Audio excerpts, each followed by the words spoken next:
Swayam Prabha. Digital India. Educated India.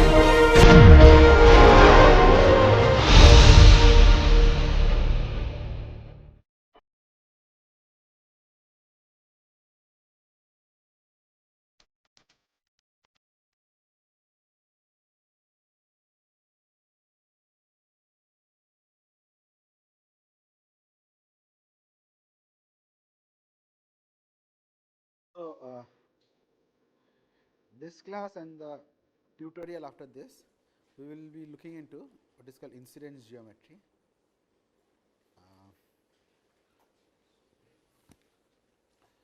Okay, so this will be some on a topic which is like a very very simple, not hard. Not that the previous one was that hard, but this will deal with objects, simple objects. Okay, mostly points and lines in art, most cases. Okay, other thing that we will do is points and circles. But even with these very simple objects, you can do very interesting math. Okay. So, incidence geometry, there are like many different topics to cover. So, I just want to give you a brief introduction on the topic first. Like first 10-15 minutes I will do that, and then from that I will cover one result properly through, and I will give you some interesting application of that result.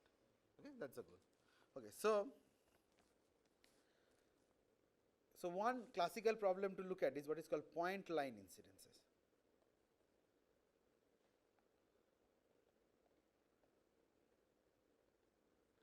So, what is it about? Okay. So, what you have is, let us say you have some collection of points in R2. Okay, the point set, collection of points in R2.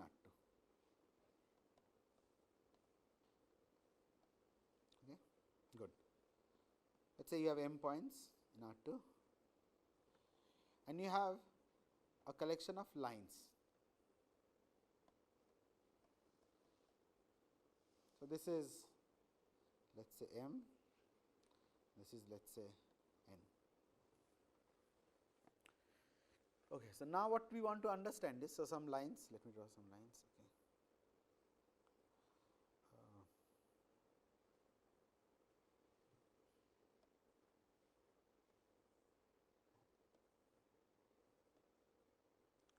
So, you can define what is called incidence pairs I of p comma l, which is equal to, so let us say call this this be p1 dot dot dot, and let us say this be l1 small l1. Okay. So, it will be of the form small pi comma small li pairs, such that small pi belongs to capital Pi, li belongs to capital L, and pi lies on li. Let us say call it pj lj. Pi lies on lj. Okay. So, I am counting tuples of points and lines, okay, such that the point lies on the line. I am not considering all lines, I am restricting myself to lines in the set L and points to points in the set P. Okay. So, what we want to do is, the question is, estimate this object.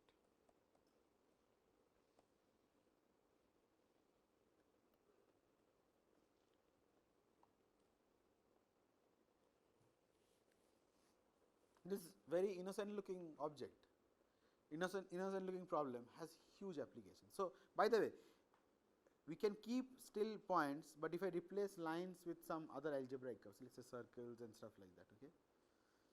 These has applications in number of different places.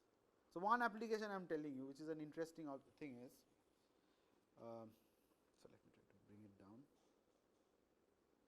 So, let us go to new page. Okay. So, what we want to understand is, let us say you have another question, a set. So, let us say question 2. You have a set A in subset of a finite set in R2, in R, sorry, you can define A plus A is equal to all A plus B such that A comma B belongs to A. And similarly, you can define A dot A, which is equal to AB such that A comma B belong to A. This will be a set, right? Let us say I want to estimate this. Estimate size of A plus A dot A in terms of size of A.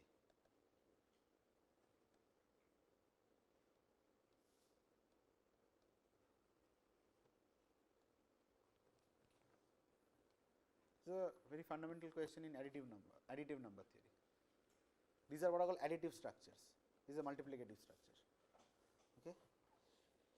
You can prove some interesting bounds. You can prove if you can show that if this size is small, then this size will be at least be of some size. If this size is small, then it will be of some size. You can have different relations between them. Okay. Sorry. What happened? Okay.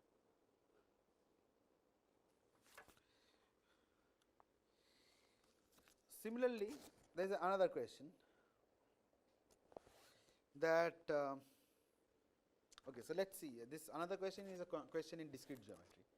So, let us say let P be a set of n points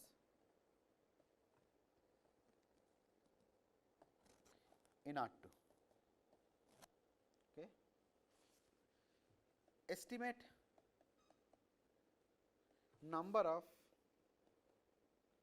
unit area triangles that can be formed with vertices from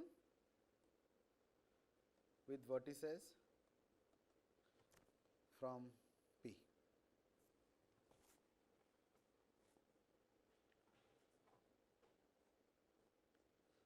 So, apparently this problem and the previous one does not look like the main thing that we wanted to study, ILP. Directly you do not see a relation, right? I mean, this is something to do with area, that is more of a linear object and incidence between lines and points. But we will see a connection in these two lectures. Okay. What are other examples that I wanted to cover? Okay, let us look at another problem. There are many others, I will just concentrate on these few. Another one is, let us say you have a very fine unit grid, okay, a fine grid, okay, infinite grid in R2, okay, and you have a strictly convex curve in R2. So, what is a strictly convex curve? So, if I joint any 2 points on the curve by a segment, the interior of the segment should be completely inside the curve. Is it clear what I am saying? Is this strictly convex square? No. Okay. Strictly convex is what we are restricting at. So, you have some strictly convex curve here. You want to estimate number, so let us call this grid Z2. Okay. So, the curve let us call it omega.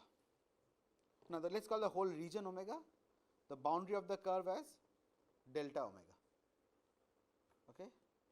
Now, what I want to understand is number of points from Z2 that are on the boundary of this convex body, on this convex curve, versus number of points that are inside this convex body.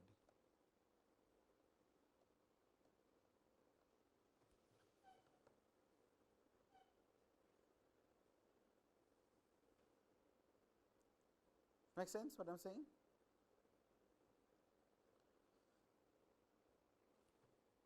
So, when I tell you some problem like this, is it obvious why it should be connected to something like that ILP problem? Not LP, I of P comma L. ILP means something different, but okay. So, but this you can prove an estimate on this. These kind of like problems where you have to estimate number of objects lying on the boundary with number of objects lying inside, these are what are called isoperimetric kind of problems, isoperimetric problems.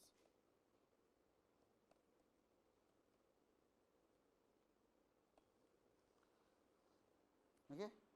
So, you have, I am sure you already know one thing. Okay. So, let us say I give you, there is a region in R2, okay, whose area is unit area. Okay. Or let me frame it like this. So, there is a closed curve, non-intersecting closed curve in R2. The area it encloses is of unit area. Okay. So, what should be the minimum length on the of the curve? Do we know this object? See, there are many. So, I can make a triangle. Exactly. Unit disk is one, right? These are isoperimetric problems. You can actually prove of the many. So, that I can make a triangle, right? That will also have a unit area. I can make a triangle with a unit area triangle, right? But that does not mean that has the smallest perimeter. A disk will have the smallest perimeter with respect to the volume it encloses. This is of that form. Okay. Good. So, what we will be proving is a classic result in discrete geometry now. The theorem is called Semireddy-Trotter theorem.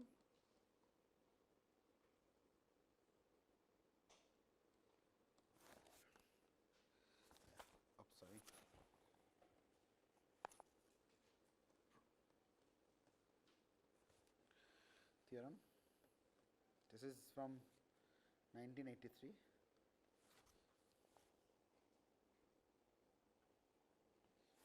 They proved is size of I p comma L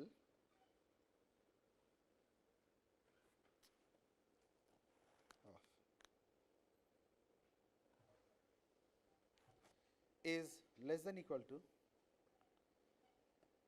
p size of p size of L whole to the power 2/3 plus p plus L. So, when I write like this, okay, this means up to a constant. There is a constant, I do not want to write. Other option is just write this is equal to order of the whole thing.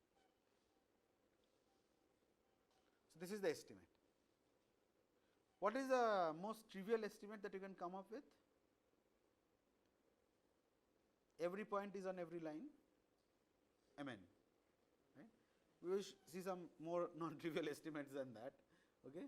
But finally, this will be proved using properties of planar graphs and probabilistic method. Probabilistic method is something that Sandeep Sen, Rajiv will use next week. So, some flavor of that will be introduced in these lectures also. Okay, so, this is the thing we will be proving completely. Okay. This estimate does not matter if L is replaced by circles, still goes through. It goes through for slightly, there are some slightly more general bounds for general algebraic, general curves satisfying some particular properties, which includes, the family includes circles and lines, but we are saying we will stick to these two simple objects, because the main ideas is in this objects. Like once you understand the proof of this, you to some extent can reconstruct that proof also, like get those bounds. Okay. So, let us look at another problem. So, this is another one of the starting problems of discrete geometry, is what is called Eda's unit distance problem.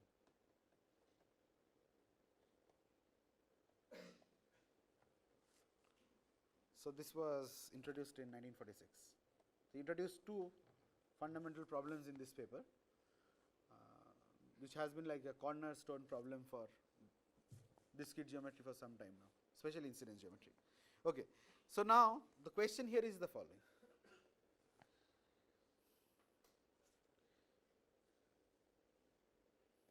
how many unit distance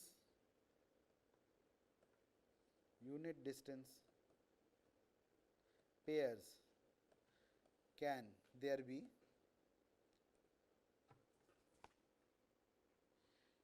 with in a set of n points in R2. So, what is the problem? So, if I give you n points in R2, how many unit distance pairs you can get? Any pair of point determines the distance, right? You can calculate the distance between a pair of point. So, how many such pairs will you have which are at unit distance away from each other? Make sense the problem? Yes? No? It's okay? Good. This is a very like simple sounding problem, right? I mean, this is one of the really,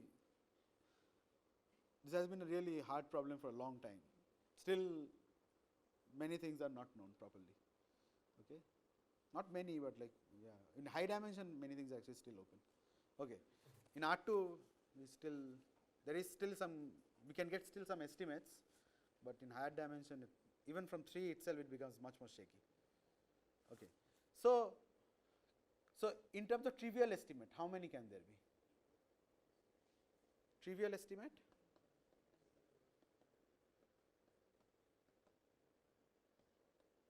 How many? All the pairs are unit distance, or any 2 points are unit distance from each other, then it should be n choose 2.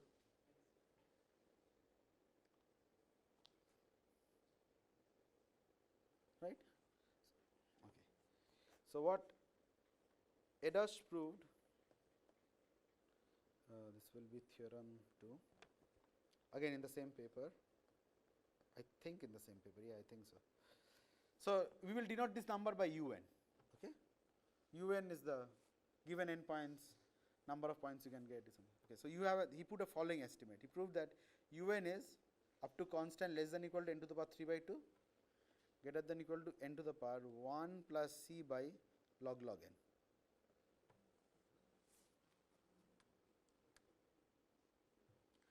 So, given any n points in the plane, you will get at least, so let me write it like this, at least these many number of, up to an order constant, these many number of unit distance pairs you can get. See, you can obviously, if you take n random points, let us see in a box which is like 10 cross 10, if you take random points, how many number of unit distance pairs can you get? It will actually be 0.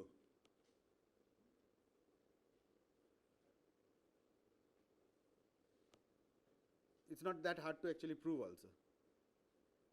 So, let us say the way to look at it is, so let us say the box is like 100 cross 100, let us say, I was taking n random points, okay. I inserted the first point, okay. What is the probability that the second point is unit distance away from this? It has to be on a circle, but the volume of the circle is 0 compared to the volume of the box. What is the chance of there is 1 on this circle? It's a 0 probability event, and you can just look at it. So, what basically he showed, there is a point set, but the number of unit distance is at least greater than this. And what he showed was, take any set of n points, any set of n points in the plane. So, this inequality written like this is slightly confusing. So, take any set of n points in the plane, there will be at most n to the power 3 by 2 pairs which are unit distance away from each other. Okay? Did you get the distinctions? Okay, good. Huh? So, what does this side? I am just loosely writing it like this. So, what does this mean? This side. What I mean by this side is, take any n points in the plane. Number of unit distances, number of pairs which are unit distance away from the length will be unit distance between these 2 points, will be at most bounded by n to the power 3 by 2 up to constant.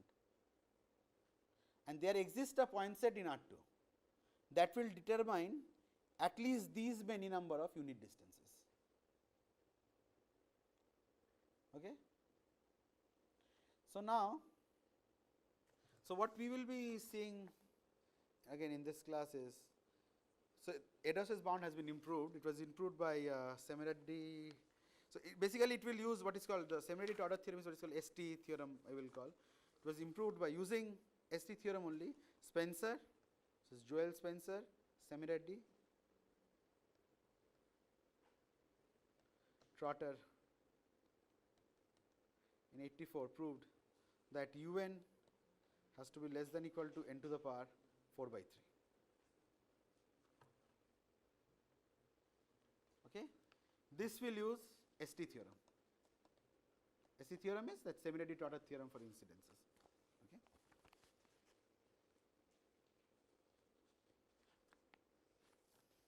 Okay. So, let us see another one. These are the 3 problems, and the other one is what is called Edos, again in the same paper, distinct distance problem.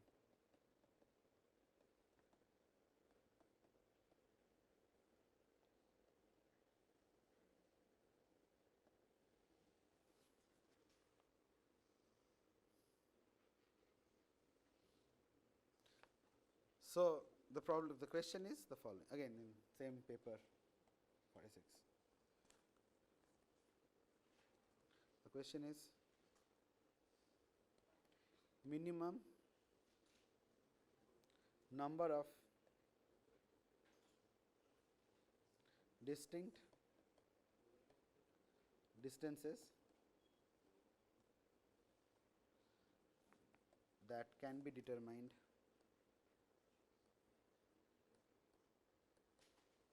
by n points in R2. So, this is the question. He wanted an estimate in terms of n, number of points.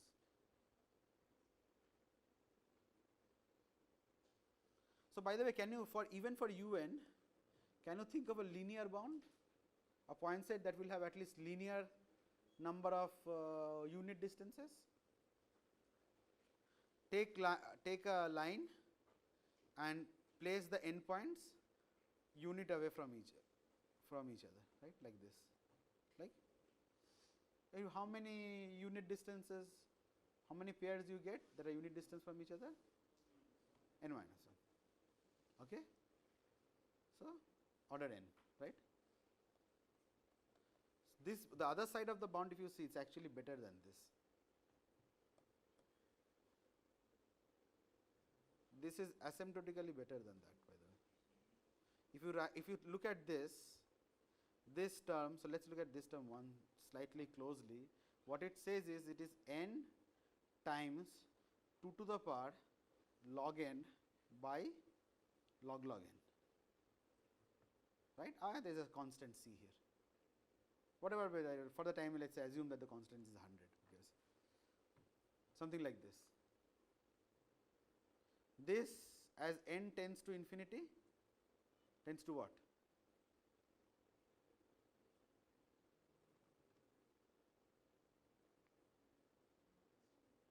Tends to infinity, right. So, this is strictly stronger than linear. Constructing this point set, you have to be careful. And proving this bound is actually more. Constructing the point set may not be that hard, but proving that it is actually the growth factor is like this is a hard problem. You have to be okay. Good.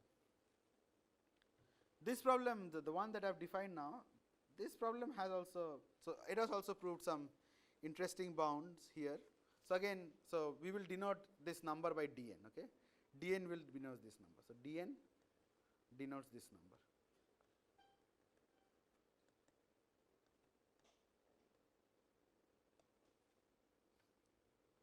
So, now the question, another question, what is the trivial estimate for dn, number of distinct distances?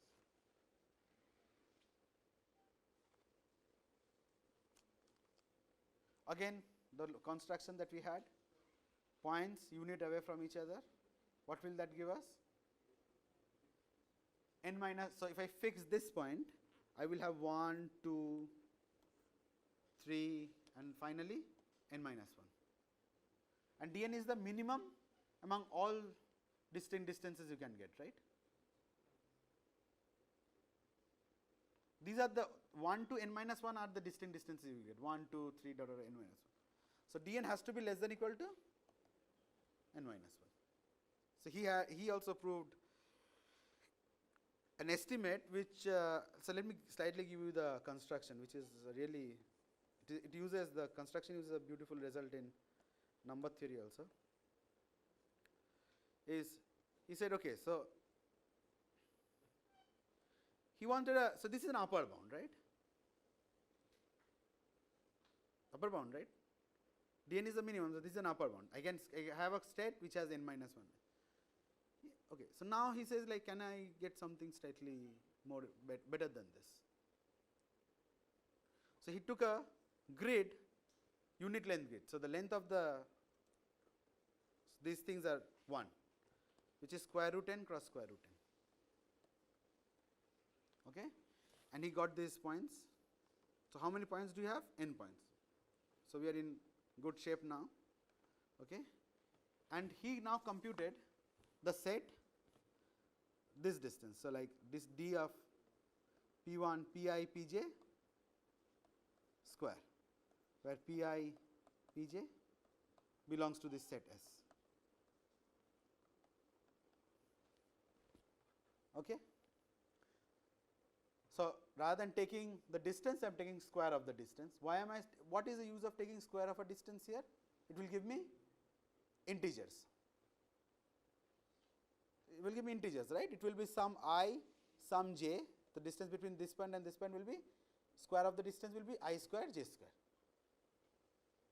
Okay. Maximum, what is the maximum value of d pi j square? N. Okay. So then you can use this famous result by Landau and Ramanujan. So it says that number of integers from 1 to n that can be represented as a sum of squares of two integers. Okay, positive integers, sum of square of two positive integers. That estimate is theta n by square root log n.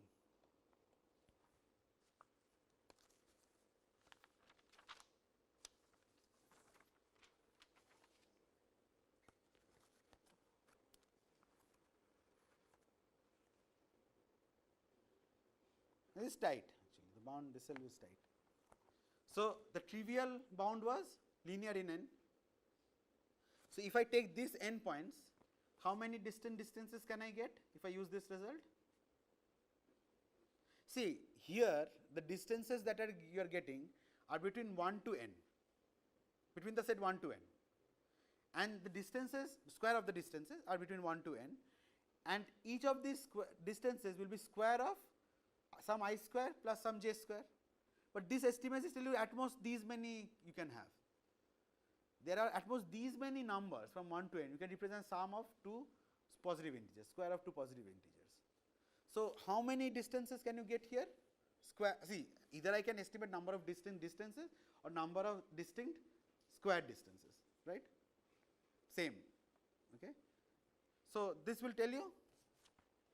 So this was a theorem. It's a good net page. So this is theorem. What was the number? Whatever. So let me write it as, again in the same paper, I think he proved this. He proved that then dn is of the order n by square root log n.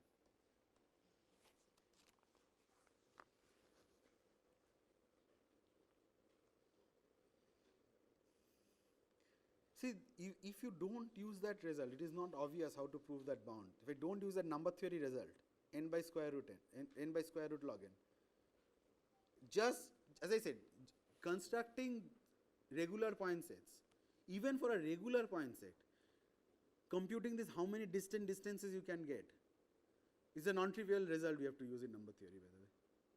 Okay. So, these may look very innocent sounding problems, okay, but to prove any interesting result here, you have to, most of the time you have to get into some deep math. Okay.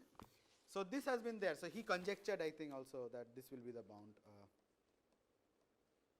conjectured that dn will be something like theta. Okay. So, what do I mean by that? So, if you take any endpoints in R2, okay, you should get as at least n by square root log n many distinct distances. Pardon? Okay, so let me write like this. There exists a constant for which dn will be greater than c by square root log n. Theta, you don't know theta notation in complexity algorithms? Big O, omega. So, when I said omega, is big O this notation, you know? Oh, okay, okay. So, when I say something is, so let us say some function fn is theta Tn. What do we mean by that? We mean there exists constant C1, C2 such that Fn is less than equal to C2 Tn greater than equal to C1 Tn. Okay. Up to constant, the bound, it was thought this n by square root log n will be tight. Okay. There was like huge, even like getting it something, no one was even getting close to this bound, by the way, okay, for a long time. And then there in 2010 there was a breakthrough result where they really invented a new way of looking at incidence geometry problem. This is by Guth and Katz. Oh, sorry. This is called polynomial method, 2010. They showed that dn will be omega n by log n. So, if I forget about square root log n factor, they have almost closed it, okay, the bound. And to solve this, they really have to bring in really new ideas in this area of mathematics. Okay. I won't be able to cover this. This requires like at least 4 or 5 lectures to cover the whole thing. Basic idea of something like this I might introduce in the tutorial. It uses a generalization of what is called Ham-Sandwich theorem. Okay. So, let us stick to these 3 problems only, and let us go back to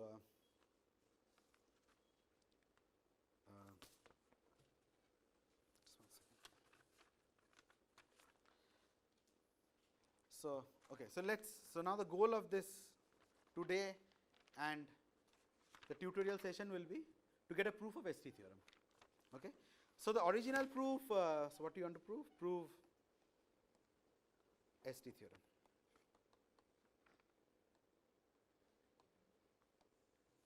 Okay. So how many of you know what is a planar graph? Okay. What do you mean when I say a graph can be drawn in a plane? How many of you know this idea? What does it mean? Rather than the two person behind. Planar graph is something not people don't know. Planar graphs. So, can I draw all? So, what do I mean by even a drawing a graph? That is the first thing we should look at. Okay. So, what do we mean by drawing a graph? Graph is a combinatorial object. It is a relation, right? It encodes. You have a vertex set, a graph G. You have a vertex set, you have an H set. What are H set? H set is basically size 2 subsets of V. That is it, right? Yes, no? Right. So, what do we mean when I say it is a planar graph? So, what do we mean planar graph is, what you can have is, you can have vertices can be represented, the vertices V, I will say G is planar if I can represent the vertex V, vertices V by points in the plane, and if there is an edge between, let us say, vertex V1 and vertex V2, I will draw it by a curve connecting these 2 points. Ideally, you want it to be simple curves, whatever you want. I mean, curves. You don't have to make it straight line curves also. So, what do I mean when I have planar graph? When I can draw the graph, like I can have points in the plane corresponding to the vertices of the graph, and edges will be curves connecting the dots, and no two curves should cross each other. Ideally, let us say there is a curve like this. I do not want self intersecting curve also, like I do not want a curve like this. I want to reduce this intersection, self intersection. So, why will I make a self intersection with itself, right? Makes no sense, right? So, but you can allow to have, not allowed, you can have intersections like this. Also, if you have a vertex and 2 edges incident to the same vertex, okay? So, this edge and this edge, okay? You do not want them to intersect each other also. Do not want draw the edges like this, because again it makes no sense. This intersection I can easily remove, right? Whatever we are drawing, I can remove this intersection. What will I do? Rather than using this line, I will use this.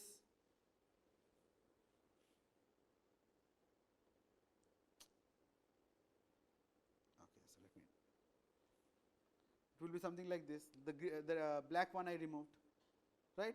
And the intersection goes down by 1. Okay. So, let us say the graphs that I can draw on the plane. So, this is what is called drawing graphs in the plane, and the graphs that I can draw on the plane such that there are no intersection between edges of the graph are called planar graphs. Is it clear what the definition of planar graph is? So, I was thinking about giving a brief idea about what is the Euler formula of planar graphs and stuff like that, but let us say forget about it. Okay, just let me directly tell you the result that I will be using for planar graphs. Okay, planar graphs has a nice property. So, by the way, can we draw trees in the plane? Everyone knows what is a tree? What is a tree? Is it a graph or a living object? What is it? Is it? Not having a cycle. Can I draw a tree in the plane? Should be, no? Kind of behaviors will tell you how to draw a tree in the plane, right? Isn't it? If I do a breadth first search, okay, good.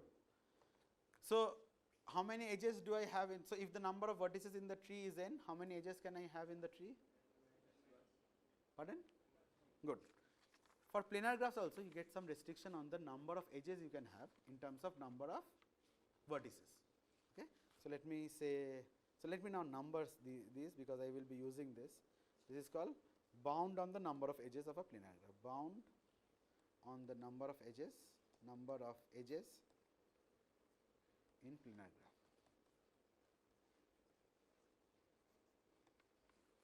Okay. So, if the graph G is planar, if G is planar graph,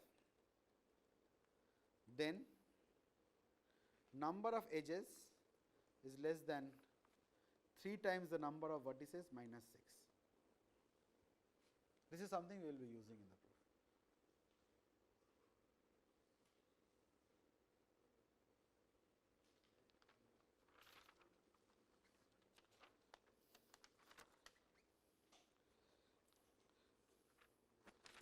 Okay. So, now obviously, so see the number of edges, what does it mean? The number of edges has to be linear in the number of vertices. This itself tells you there will be graphs which will, whatever way you want to draw on the plane, the edges will cross, right. For those kind of graphs, what you will try to do is reduce the number of crossings as much as possible. Okay. This introduces a notion what is called crossing number of the graph. Okay. So, let me introduce this, what is called crossing number of graph. Crossing number of graph.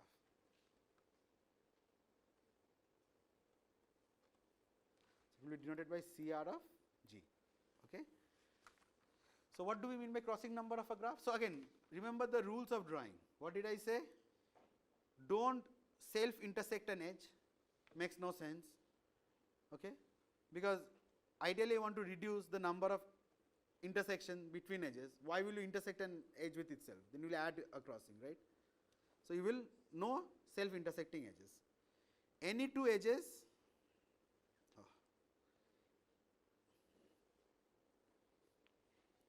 any two edges if they are incident to the same vertex. Okay, so let us say this V1, V2, V3, and you have a edge V1, V2 and V1, V3. Okay, you do not want to draw these edges in such a way that they cross each other, because if there is a crossing that is happening, you can remove that crossing. So, you want to draw them like this. This is rule 1, this is rule 2. Okay. Another rule is, so what are the kind of edges that are allowed to cross, by the way now? Their vertices, each edge will have a corresponding vertex pair. Two edges are allowed to cross if their vertex pair is disjoint, right. So, this thing can happen, sorry. Okay, so this is one vertex, this is one vertex, this is one vertex, forget about this part. Okay. But I do not want these many crossings. Again, two edges should cross each other once only, not more than once. So, why? See, these crossings, let us talk about these two crossings. I can reduce this crossing easily by slightly drawing this in a different way. I can go like this, and then I can follow this path, right. So, I can reduce the crossing number by 1.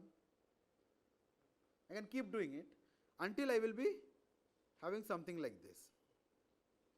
This is perfectly fine crossing. So, this is rule 3. Pardon? Yes. Yes. So, there are different variants of family of graphs that can be said. So, this is there will be graphs where you will have crossing like this, you cannot avoid. Planar graph C has linear number of edges. We know there are graphs which has nonlinear number of edges. No? So, let us say the number of edges is n log n, let us say. Whatever way you draw, you will have crossings. There is a way to estimate also how many crossing will be, that will something we will be proving. Okay. Okay.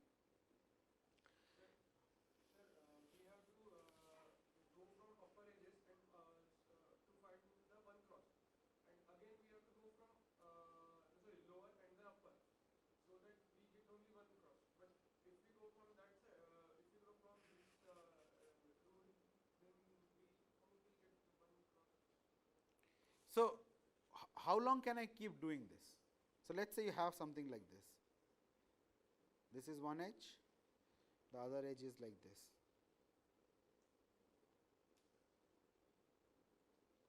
So, by the way, if you have something like this, you can always, if it is even like this, you can always reduce the crossing, right, if it can go like this. You will remove these two crossed path, right. We have to go from only one edge. No, but now there is no crossing, no.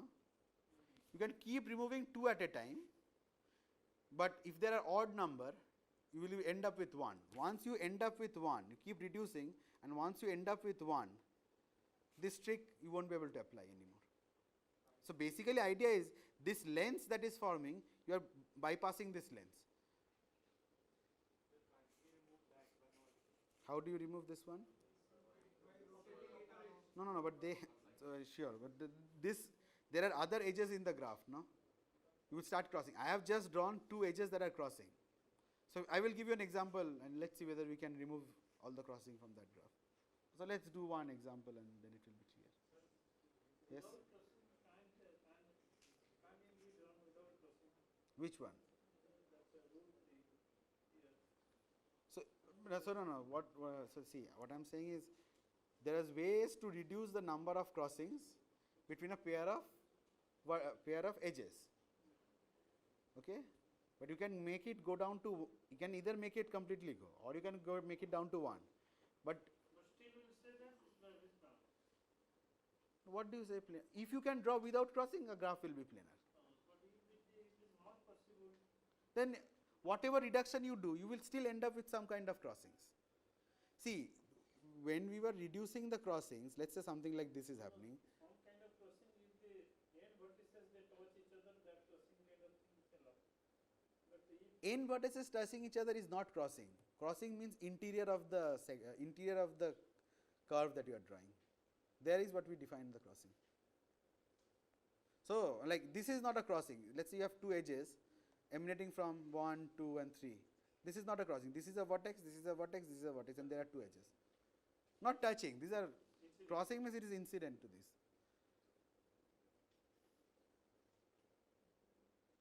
It's clear what I'm saying or not? If we follow this crossing, then the point which we are starting with gets lost. How is it getting lost? The point you cannot throw away the points. No? If you want to remove, let's say I can remove these two via this. So what I do is I go from here, and like I go here. Then I can reduce this crossing. But I reduce it by 2. I may still be end up with 1 more. Like 1 will stay. Initially it was 3, it goes down to 1. So is it okay? I'll start my. See, there are 100 ways of drawing. I cannot keep drawing the graphs, but what I am trying to say is if there are more than one crossing of an edge, you can make it go down to 1 and not create new crossing in this process. Okay? So, the basic rule is a pair of edges can cross once, a pair of edges incident to a vertex, you are not allowed to cross the way you draw it. These are the rules you have. One edge should not self cross each other, so you should not draw it like this. And there is a third one. The third one is, let's say you have 3 edges, they should not cross at the same point.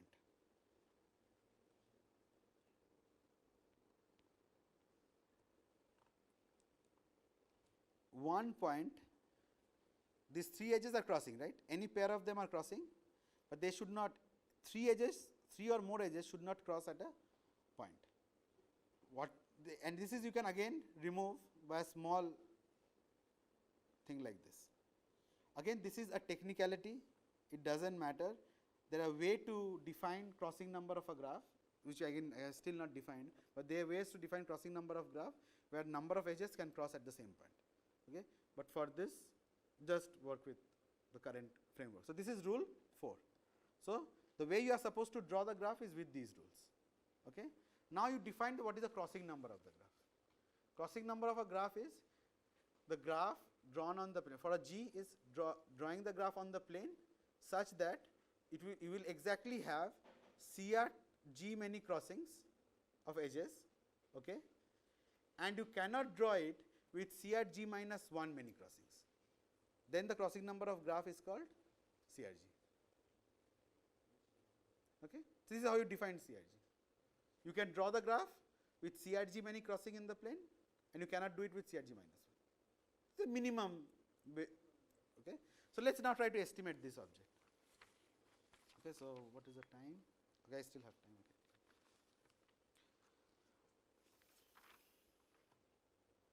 Okay. Okay, so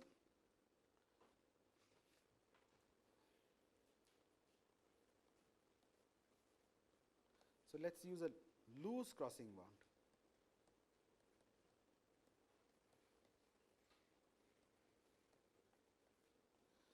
So, what you can prove is number of crossings is greater than equal to number of edges minus number of vertices plus 6.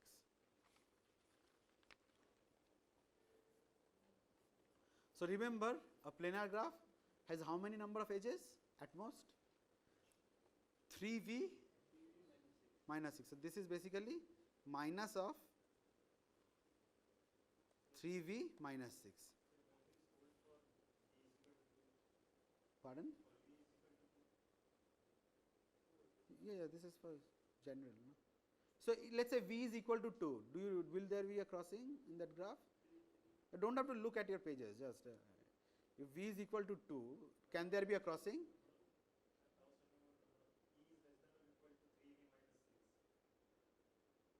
No, I mean saying, so you can put.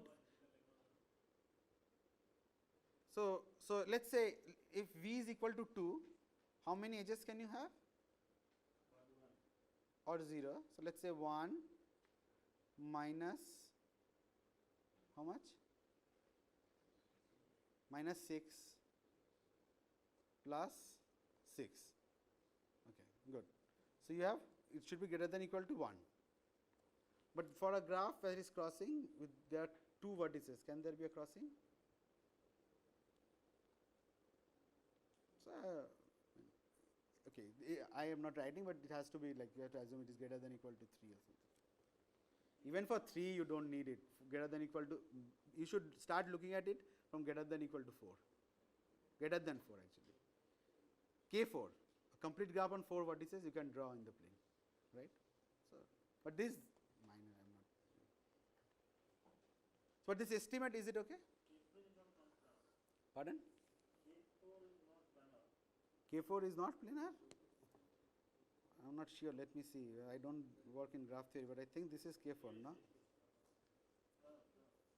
It's planar. What about K5? K5 is not planar. From what theorem this is? Do you know? Kuratowski's theorem, right? K4 is? This is, isn't this the K4 on 4 vertices?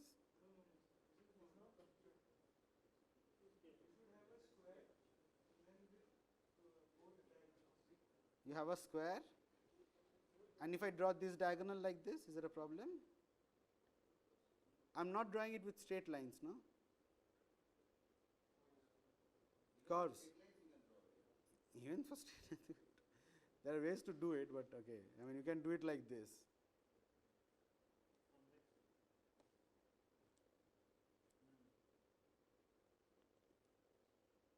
What about K5?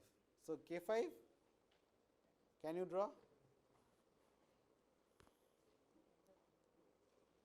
So you can so what one thing. So Kuratowski's theorem tells you what, or minor theorem for planar graphs. So if your graph has a minor, forget about minor. If a graph has a K5 in it or a K33 in it, okay, you cannot draw it in the plane. It tells you something more even stronger, okay. But for surely for a graph that has a K5 in it or a K33 in it, you won't be able to draw it in a plane, okay, right, without crossing. Good. But K5, so it has to be greater than or equal to 1. So this will be an exercise. Show that crossing number of K5 is 1. Okay, this is a question. Okay.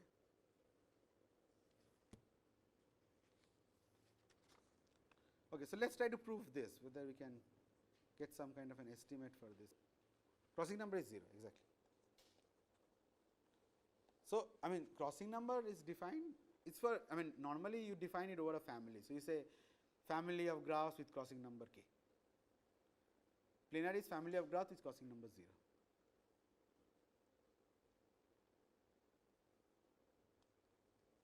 It's okay? So, let's do it in the following way. So, let's say I have drawn the graph, you have a graph G with vertex set and edge set, okay, and I have drawn it in the plane in such a way that it has exactly CRG many crossings,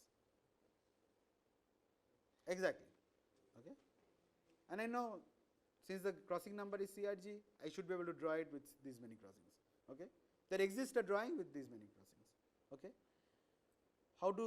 So what I do is, let E prime subset of E be a maximal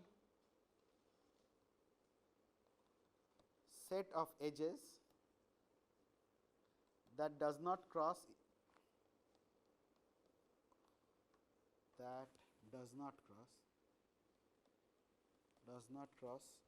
in the drawing.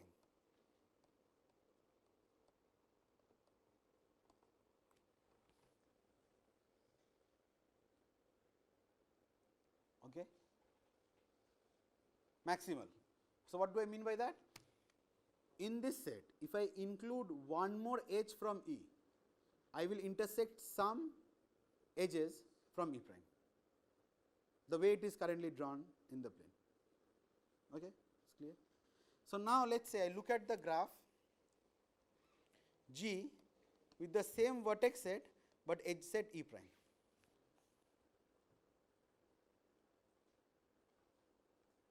It is a planar graph, right?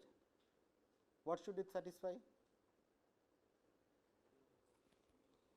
What will be the size of E prime?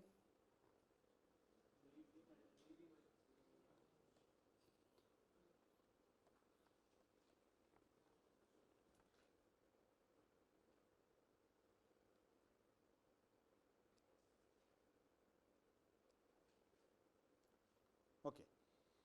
Now, look at the edges in complement of E prime. Look at edges in E minus E prime.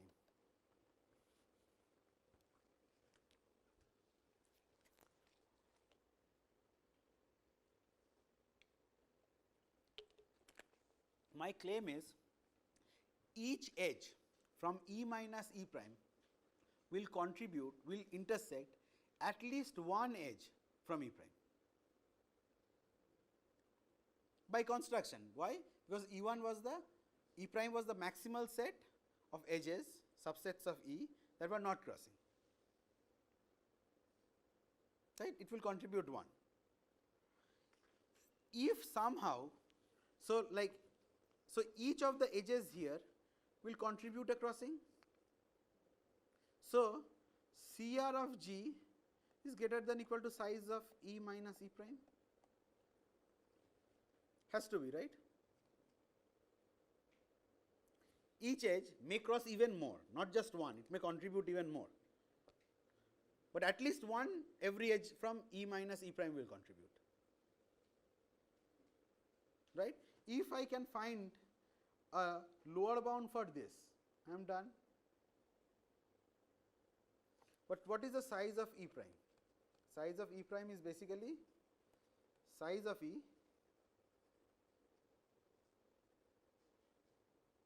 plus E minus E prime. Sorry, size of E is size of E prime plus, in this equation just replace E prime with size of E prime with size of E minus E minus E prime. This just replace here. What do we get? Can you check? What do we get? If I replace here, I get E minus E minus E prime to be less than equal to 3 times V minus 6. I bring both of these terms on this side, this term I bring it here. So, what do I get? So, let me just remove this equation and just write it here directly. I do not want to go to a new page.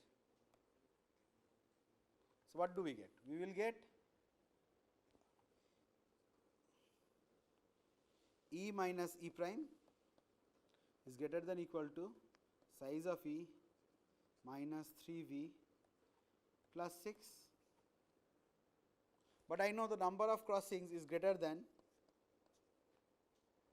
this. So, this completes the proof.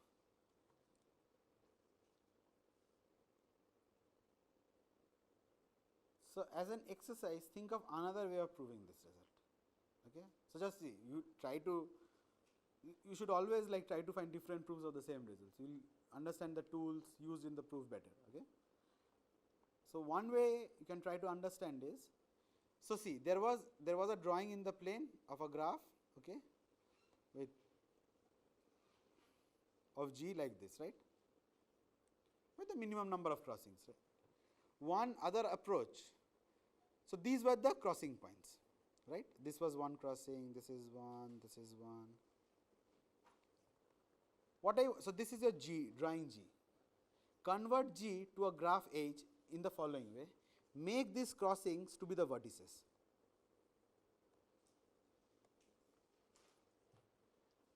So, the vertex set of H will be these crossed points plus the original vertices of G.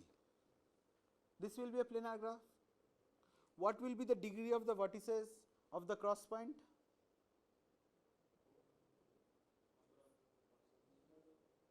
What will be the degree of a one cross point? It has become a vertex right now, right? 4. Use this result. So, in G is a planar graph, so you can use the planar graph result here. What will be the number of vertices in G? Is the original number of vertices in H, is the number of vertices in G plus the number of crossings that you have. So, let me write like this. There is and what will be the number of edges? The number of edges in H will be the number of edges you had plus the force, but that has to be this edge that is incident to here is always double counted, right? It will be counted here, it will be counted here. Okay. Same idea as sum of the degree of the vertices is order the number of edges, 3 times the number of edges.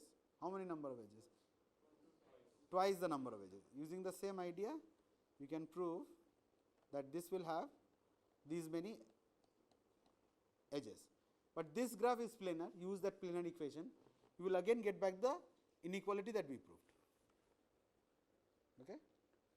So, I end here and I will do the crossing lumber in the next one. So, what we will do now? So, just using property of planar graphs, I can bound the number of crossings a graph can have. This is linear in the number of edges, right? So, what did we prove? This CR of G is greater than equal to, so I keep forgetting this, minus 3V plus 6. See, this planar equation is actually follows from what is called Euler formula for planar graphs. So, it uses some topology of plane and drawing graphs on the plane enforces this condition. Okay. But that gives you a linear bound in the number of edges. Okay. The tight bound will use this topological property of planar graphs plus probabilistic method, and that we will do in next class. Okay. So, why are we doing crossing numbers? Using crossing numbers, we will be able to prove ST theorem, similarity to order theorem using crossing numbers. So, the main idea, the main result that we will be proving, if your number of edges in your graph is greater than equal to 4 times the number of vertices, okay, the number of crossings will be at least omega of cube of the number of edges by square of the number of vertices. And up to a constant you can have a matching, any graph you can draw with these number of crossings. Okay. But the optimal one finding is hard question. I think it is NP hard. Is NP hard, right? Yeah.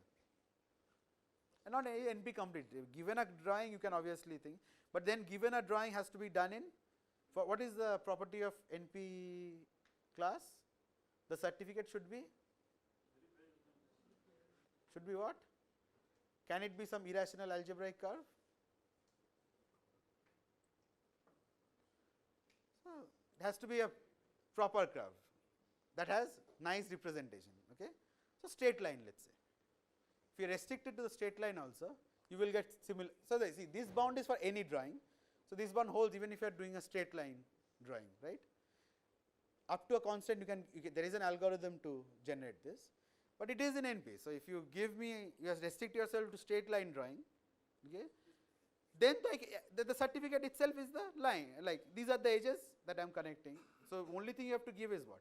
Given a graph, only thing you have to tell me, I know what are the edges, you only have to tell me where you place the vertices, but then also you have to be careful. Why do you have to be careful? Let us say I can draw the graph with straight lines, straight line drawing I can do, but the one that minimizes uses irrational coordinates. But you don't have, so you can work around this problem, you can make it rational and there are ways to do it. Okay. But straight line there is a way, but you have to restrict the class of curves you are allowed to join, you are allowed to make edges with. So, straight line one you can get a tight estimate like this, and for that you can have a algorithm and stuff like that. So, like for planar graph, if you give me a planar graph, I can basically draw it on a grid of order n cross order n in size. So give me any planar graph. You tell me the graph is planar, okay? But you say I don't know how to draw it. That's a very natural question, right? I know the graph is planar, but can you tell me how to draw the graph? You can draw it in polynomial time on a grid of order. I mean, they are extremely tight estimates. I think something like 2n minus 1 cross 3n minus 1 or something like this grid. I mean, this constants I don't remember, but it's very tight estimates you can give, and they are polynomial time you can do. But when it comes to crossing, these are all NP-hard, NP-complete problems, even for specific class of curves you are using. That's it. Thank you.